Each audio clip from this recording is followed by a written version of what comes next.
My approach to golf instruction includes every aspect of the game, not just swinging the club.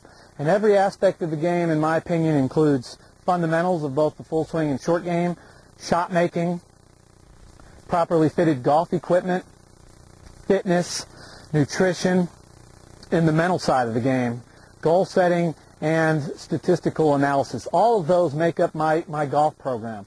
What I want to talk to you about is how important it is to have the right equipment in your bag. And nowadays, with all these big stores, Dick's Sporting Goods, just to name a few, there's hundreds of them out there, eBay's. Everybody's looking for a great deal, and they can find it. However, those golf clubs might not work for you. And you can go and get fitted into a hitting net and on a simulator. But to me, you got to be fit through instruction. A couple of things that I see that are the most common would be the grip size. Almost everybody has a grip size, in my personal opinion, that's too big. As a result, they can't get the club down in their fingers where it needs to be. They get it up in the palm of their hands where there's not as much feel, because the club in your fingers has a lot more feel, a lot more power also. The other thing I see that's common would be the lie angle. They'll have you hit balls off a board, the lie angle being this angle here, the relationship in which the shaft angle in relation to the head.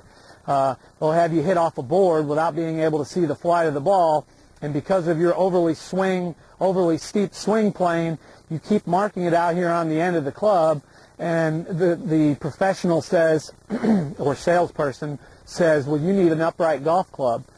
All the upright golf club does is it gets it standing more on end and promotes you to swing even more upright. What you really need to do would be get with your PGA professional, get that swing plane shallowed out. That way you don't need a club that's 4 degrees upright. In fact, my experience, I like to get people into standard or even 1 or 2 degrees flat, just for that reason.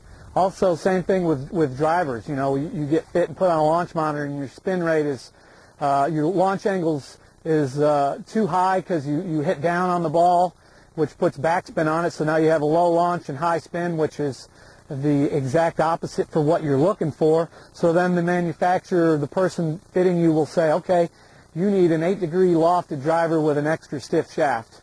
Even though when you look at tour players, what they're doing is they're actually adding loft. That makes you hit it straighter and will promote you to de-loft the club and hit the ball more solidly.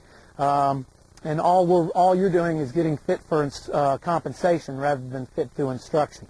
Same thing with the putter. Can't tell you, I've got so many people that I work with. I got this putter from the 1940s. It's way too tall for them, and there's no way they can make a good stroke. They make all these compensations in their stroke, and but they're not willing to change. So it's important, the most precise club in the bag.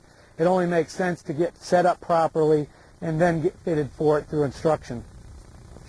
Go see your local PGA professional that is working, that you work with and take golf instruction from, not somebody that is a salesperson at the Dick's Sporting Goods or Edwin Watts or any of these other facilities.